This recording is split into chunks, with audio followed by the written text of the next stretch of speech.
Well, good morning and welcome to Tuesdays with the Pilgrim as we continue our Christmas readings. Today we're reading the short story To Springvale for Christmas by Zola Gale. When President Arthur Tilton of Briarcliff College, who usually used a 2-cent stamp, said, "Get me Chicago, please," his secretary was impressed, looked for vast educational problems to be in the making, and heard instead, "Ed?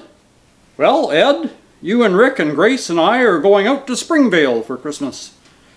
"Yes, well, I've got family too, you recall. But Mother was 70 last fall.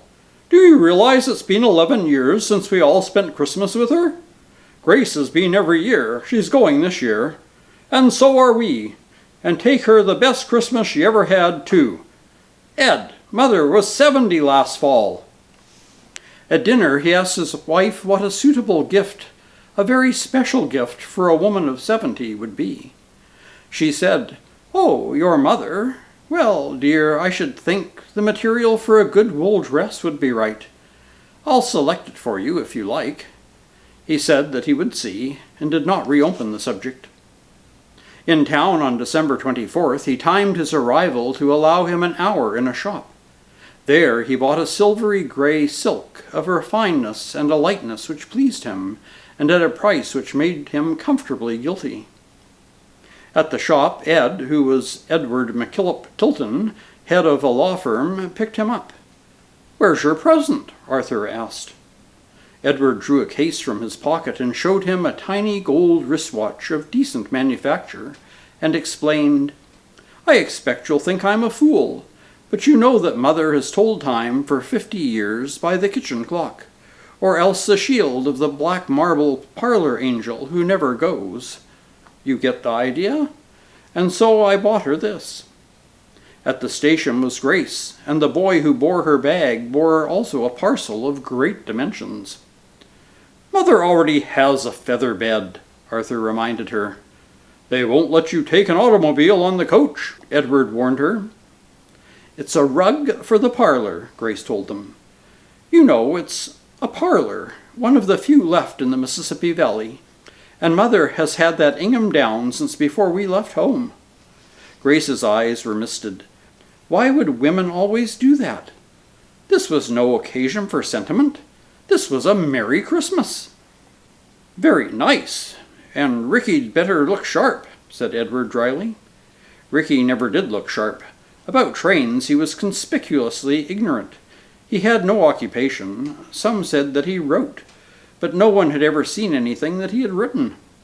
He lived in town, no one knew how, never accepted a cent from his brothers, and was beloved of everyone, most of all his mother. "Ricky won't bring anything, of course," they said. But when the train pulled out without him, observably, a porter came staggering through the cars carrying 2 great suitcases, and following a perturbed man of 40-something who said, "Oh, here you are," as if they were the ones who were missing, and squeezed himself and his suitcases among brothers and the sister and the rug. "I had only a minute to spare," he said regretfully. "If I'd had 2, I could have snatched some flowers. I flung them my card and told them to send them." "Why are you taking so many bags?" they all wanted to know. Ricky focused on the suitcases. "Just necessities," he said, "like presents. I didn't have room to get in anything else."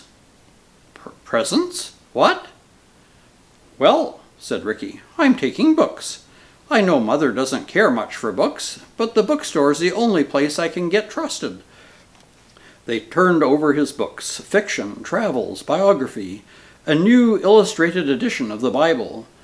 They were willing to admire his selection, and Grace said confusedly but appreciatively, "You know, the parlor bookcase has never had a thing in it, except a curtain covering it." And they were all borne forward, well pleased. Springvale has 800 inhabitants. As they drove through the principal street at 6 o'clock on that evening of December 24th, all that they had expected to see abroad was the popcorn wagon and a cat or 2. Instead, they counted 7 automobiles and estimated 30 souls, and no one paid the slightest attention to them as strangers. Springvale was becoming a metropolitan. There was a new church on one corner, and a store building bore the sign of Public Library. Even the little hotel had a rubber plant in the window and a strip of cretonne overhead.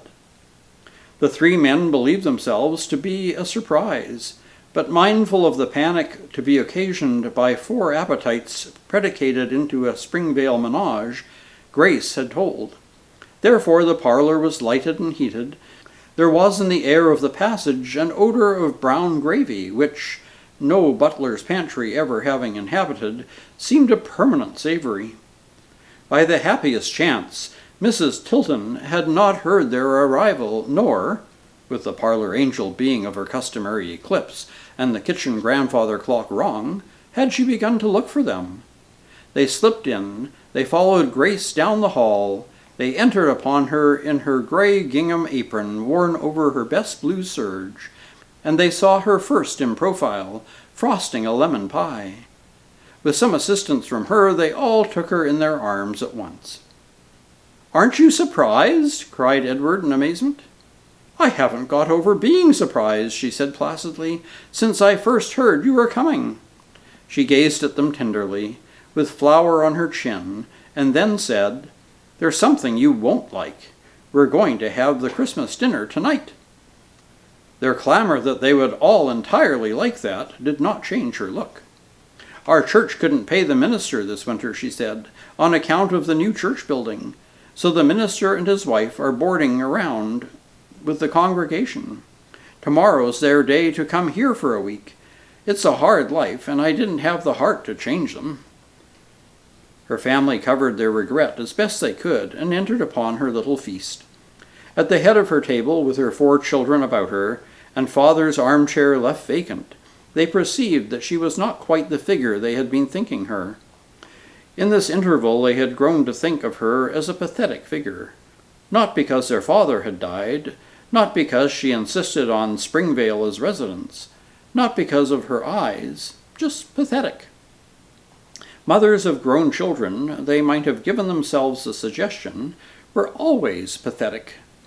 But here was Mother, a definite person, with poise and with ideas, who might be proud of her offspring, but who in her heart never forgot that they were her offspring, and that she was the parent stock.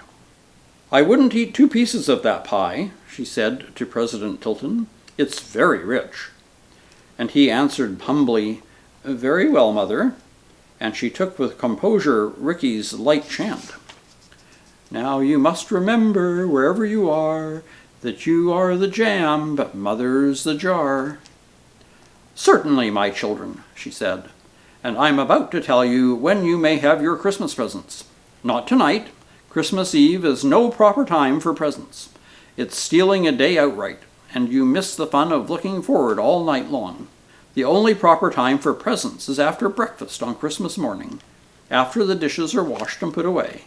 The minister and his wife may get here any time from 9 on. That means you've got to get to bed early."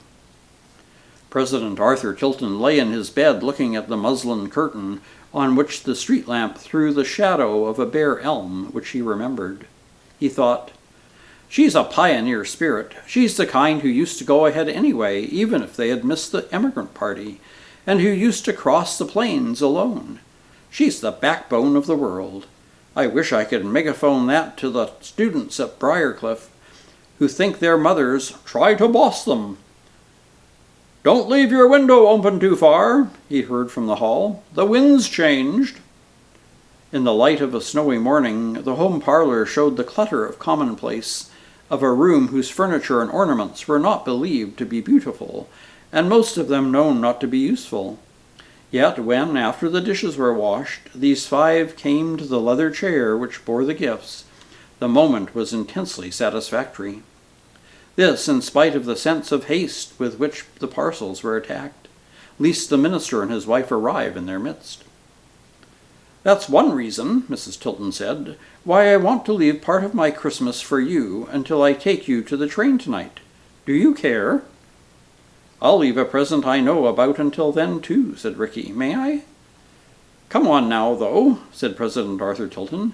I want to see Mother get her dolls."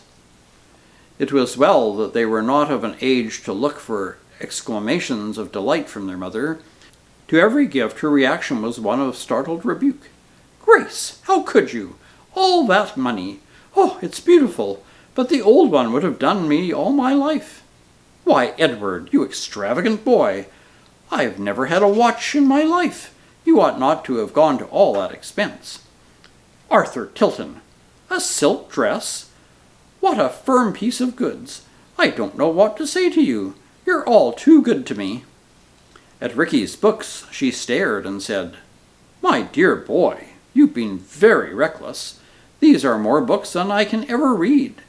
Now, why, that's almost more than they've got to start the new library with. And you spent all that money on me?" It dampened their complacence, but they understood her concealed delight, and they forgave her an honest regret of their modest prodigality. For when they opened her gifts for them, they felt the same reluctance to take the hours and hours of patient knitting for which these stood. "Hush and hurry," was her comment, "or the minister will get us." The minister and his wife, however, were late. The second side of the turkey was ready, and the mince pie was hot, when, toward noon, they came to the door. A faint little woman and a thin man with beautiful, exhausted eyes.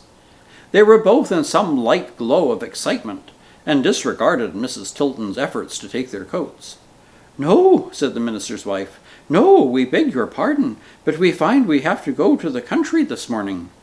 "It is absolutely necessary that we go to the country," said the minister earnestly. "This morning," he added impressively. "Into the country?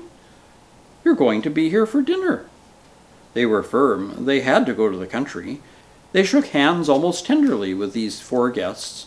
"We just heard about you in the post office," they said. "Merry Christmas, oh, Merry Christmas. We'll be back about dark." They left their two shabby suitcases on the hall floor and went away. "All the clothes they've got between them would hardly fill these up," said Mrs. Tilton mournfully. "Why on earth do you suppose they turn their back on a dinner that smells so good and go off into the country at noon on Christmas Day? They wouldn't do that for another invitation. Likely somebody's sick," she ended, her puzzled look denying her tone of finality. "Well, thank the Lord for the call to the country," said Ricky shamelessly. "It saved our day."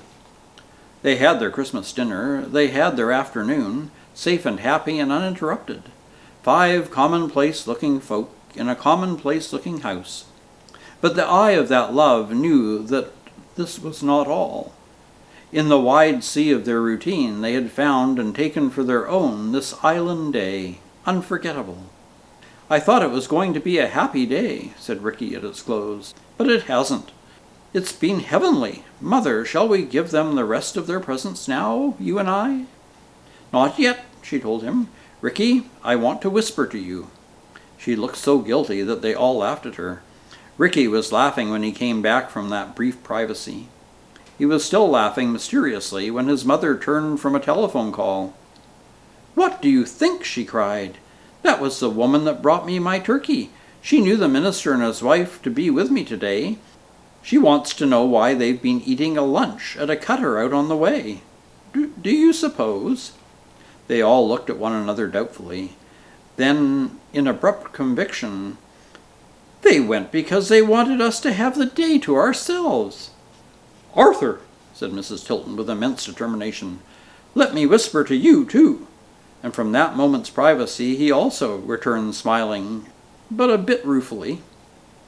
"Mother ought to be the president of a university," he said.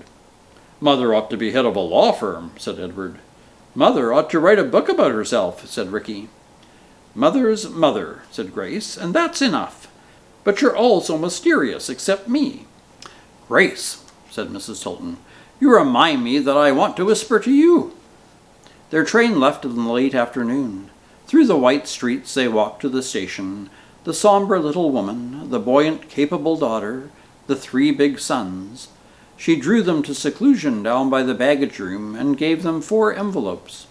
"Here is the rest of my Christmas for you," she said. "I'd rather you open it on the train. Now, Ricky, what's yours?" She was firm to their protests. The train was whistling when Ricky owned up that the rest of his Christmas present for his mother was a brand new daughter to be acquired as soon as his new book was off the press. "We're going to marry on the advance royalty," he said importantly, "and live on." The rest was lost to the roar of the express train pulling in. "Edward!" shouted Mrs. Tilton. "Come here, I want to whisper." She was obliged to shout it, whatever it was, but Edward heard and nodded and kissed her. There was time for her to slip something into Ricky's pocket, and for the other goodbyes, and then the train drew out. From the other platform they saw her brave, calm face against the background of the little town. A mother of grown children. Pathetic. She seemed to them at that moment one supremely triumphant figure in life. They opened their envelopes soberly and sat soberly over the contents. The note scribbled to Grace explained. Mother wanted to divide up now what she had for all of them in her will. She would keep one house and live on the rent from the other one. And here's all the rest. They laughed at her postscript. "Don't argue. I ought to give the most. I'm the mother."